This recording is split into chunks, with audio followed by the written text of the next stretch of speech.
I define success as just simply doing what we set out to do. But when I look back to these two things, our beliefs and our skill, several people in the early stages would come into this group thinking they had a skill deficiency when they had a belief deficiency. Every time I plateau, I come back to this question: do I need to change a belief or a skill? And I was just kept thinking, like, there's no way a cleaning company could beat a $10 million. This person was like, you're thinking about this like entirely wrong. So he like exposed me to something I didn't know. And I felt dumb when he said this. I was like, oh. So all in all, what I'm looking to do is spend time effectively changing my beliefs and growing my skills. What's up? Welcome back. Devin here. Today, I want to talk about the two things that I think lead to success. So this is something that I've been thinking about more and more recently. But when I look back in hindsight, I've thought about a lot throughout my life. And when we get to the end of this, I'm going to tell you what I do and how I use these two things so that you can be more successful. I define success as just simply doing what we set out to do. So you intend to do something, and then you either do it or you don't do it. If you do it, you succeed and you're successful. If you don't do it, you fail. And we learn through failure, as we know. So using weight as an example, if I say, hey, I'm going to lose 5 pounds in the next 2 weeks, and I lose 5 pounds, I'm successful. If I don't, then we consider it failure. And then I can look at, well, why didn't I? Did I not eat properly? Did I not even have a plan on what I was going to eat? Did I not work out like I should have? What went wrong? And that's how we learn. And then ultimately that leads to more success. So from an early age, as early as I can remember, like 4.5 years old, and maybe I don't remember. It's just these memories that people have told me about that I hear. I'm not sure. But what I recall is learning how to manage my emotions, learning how to cut weight, learning how to tactically become better at a sport, which was wrestling, then learning how to do motocross and pick up a whole nother skill and live a whole nother certain type of life that some might consider like disciplined in order to like win races and championships and so on and so forth, what some people would call success. And as I look back at these events, even later in life, succeeding and becoming a Green Beret and going on deployments and coming back home and all sorts of things like that, there are these two things in common when I set out to do something that lead me to do a thing.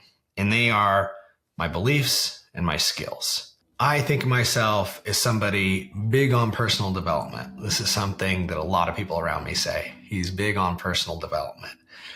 And as I've gotten older, I am big on becoming a better person, becoming greater than I am in these different areas of my life. I'm very passionate about that. And as I've grown over the years, when I was first exposed to business, I thought, how can I leverage this thing that I'm super passionate about? How can I leverage it in business?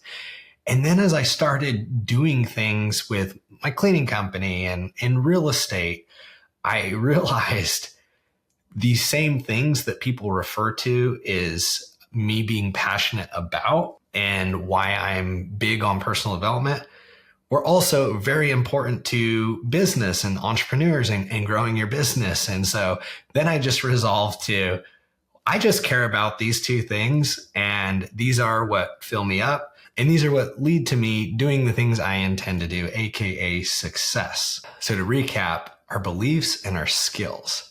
So let me break it down for you. So the way I see it is our beliefs fuel action. They're the foundation of why we would or wouldn't take action, or why we would or wouldn't even know something exists.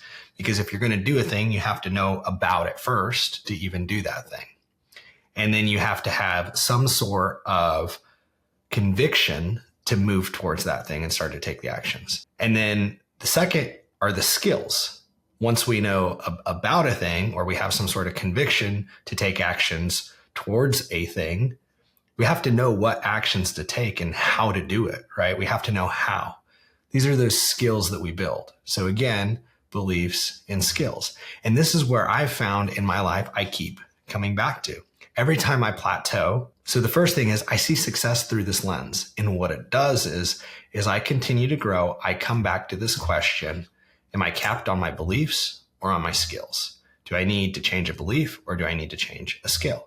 So that is the first thing, even questioning, do I need to change a belief or a skill? When I first got started in real estate, I had the pleasure of working and growing alongside a bunch of other really great real estate entrepreneurs, some that were way, way further ahead than me and some that were starting out on the same page as me.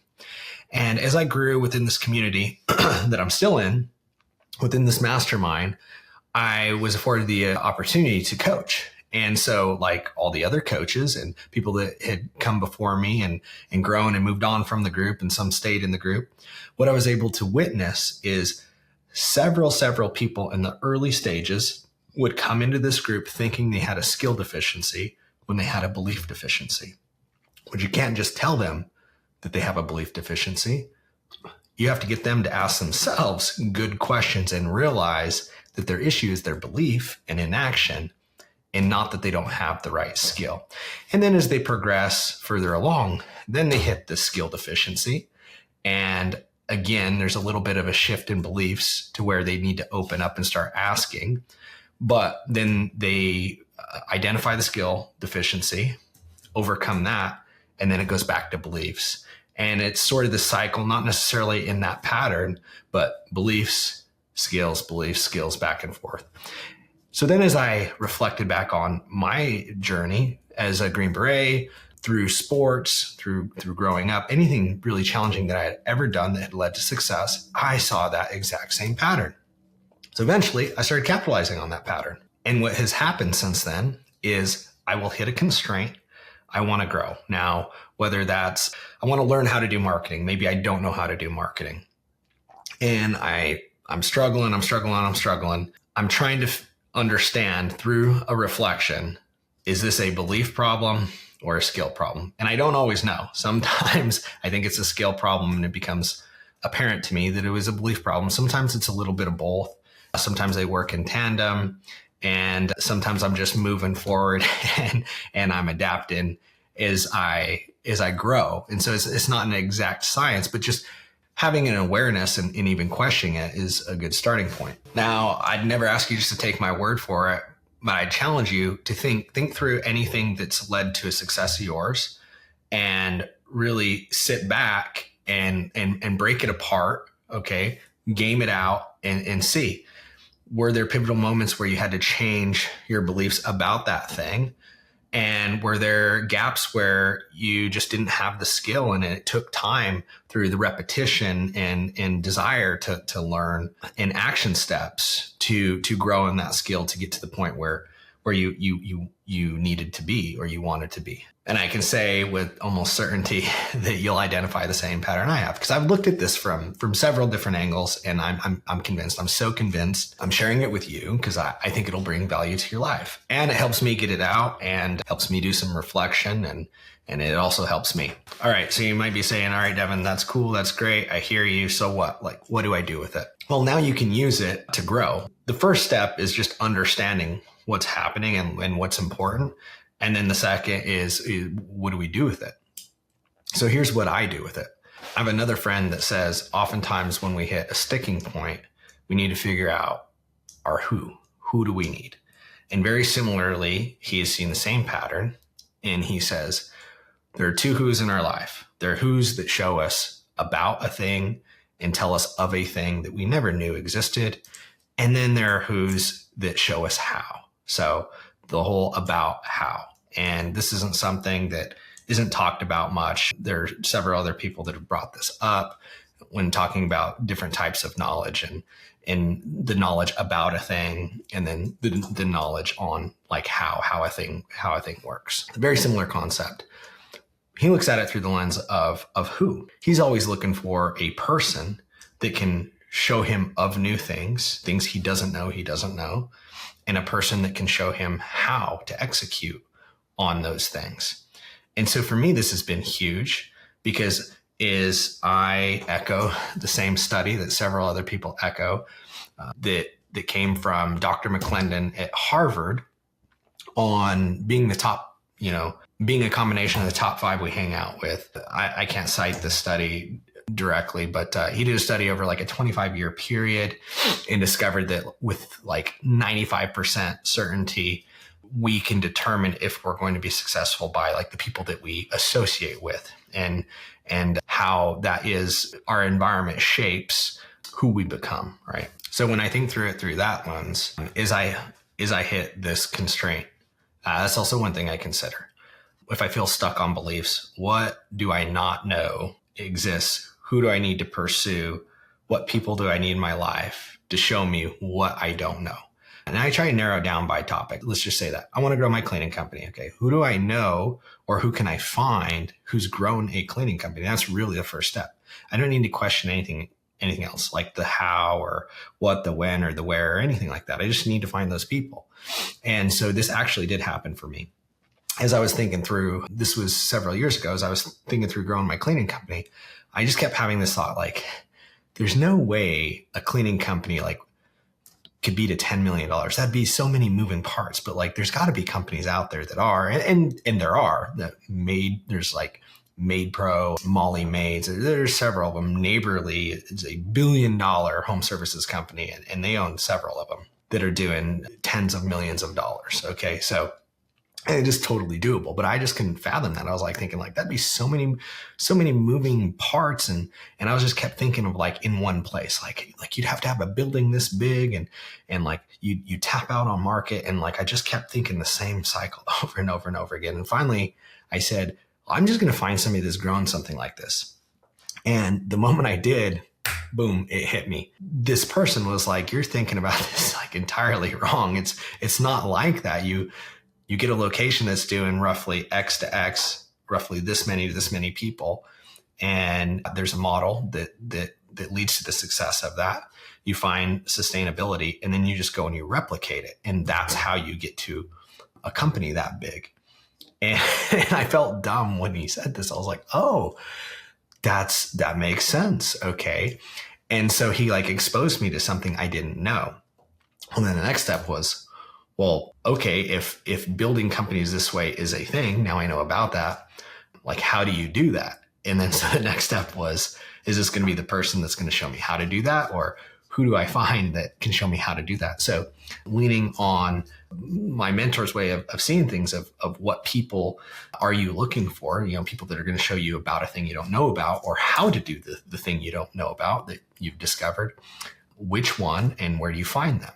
And then the third way I use this information to help me grow, to help me become more successful, is I am very intentional about growing in both areas. So on the one hand, growing and shifting my beliefs, and then on the other hand, growing my skills. And so there are really 2 ways I go about this. On the shifting and changing of beliefs is trying to remain objective and understand that there's a lot that I don't know, and being open in allowing a shift to happen. And that's really the first start of it. And I think of beliefs on sort of about anything, any given thing, on sort of a continuum, less black and white. Some things are black and white, but less black and white, sort of on a continuum. So let's use money as an example, because for entrepreneurs, beliefs about money are important. So when I first started out, I thought about money with more of a scarcity mindset. It's hard to come by. And if I had it, I had to tuck it away and save it for a rainy day, and several other beliefs that just didn't serve me. And now as I've grown, it's not just been black and white where, oh, I see money as a tool and now it has a utility and I'm good to go. That's slowly developed over time. And I'm not even certain that my current beliefs on money serve me best, because I have to think, I know my wealth, I know what I'm building. And there are so many people that are doing it at a much faster pace and growing a lot more than I can even fathom. So what do they know about money that I don't? What do they believe about money that I don't? I think of it as sort of a continuum. Where do I lie on this? So for that reason, I remain objective. And when I encounter people who, through evidence, are people that I should listen to, meaning on this topic of money, they have built a wealth way greater than I have. They're moving at a pace way faster than I have, and I am, and the evidence is there. Then I listen to them. And once I listen to them, I really do one of three things. I question their beliefs and I question my beliefs. And therefore, I either change my current belief, I replace my current belief, or I just drop my current belief altogether if it's not serving me. And going through that cycle has helped open me up to this idea that there's a lot that I don't know that I still need to learn. And again, that really is the starting point.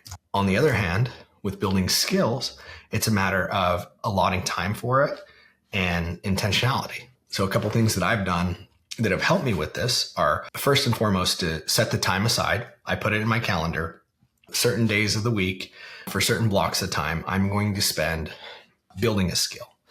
And I don't nail down exactly what skill it is specifically. I just have a habit of allotting this time up front. So I just do this. This is in my calendar. I'm always spending time, a certain amount of time, and it ebbs and flows. I think really my highest return is going to be on building those skills, but at the same time, also allowing time to shift some of my beliefs. So I can't spend all my time just building new skills.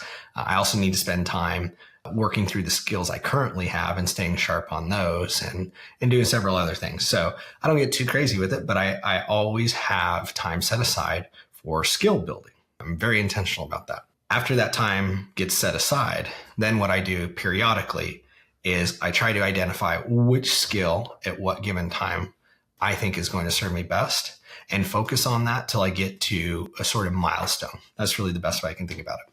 So some of the skills that I spend time on: sales, marketing, relationships, relationship building. And I try to break that down. So building connections specifically, persuasion. I love persuasion. Leadership. These are just things that I'm passionate about. And so the way that I'll go about it is I might say, okay, I want to get better at persuasion. So I have the time set aside up front, and I'll set a certain milestone that I want to get to.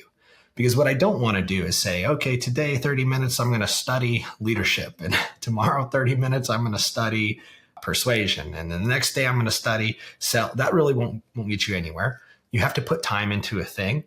And so we want to reach milestones and actually build the skill before pivoting to something else. And so I like to stay with something for a while till I get traction and it serves me. And then I'll pivot to the next thing. So for instance, some of the things I've done in the past are like with marketing. I said, I want to learn how to run Google PPC ads.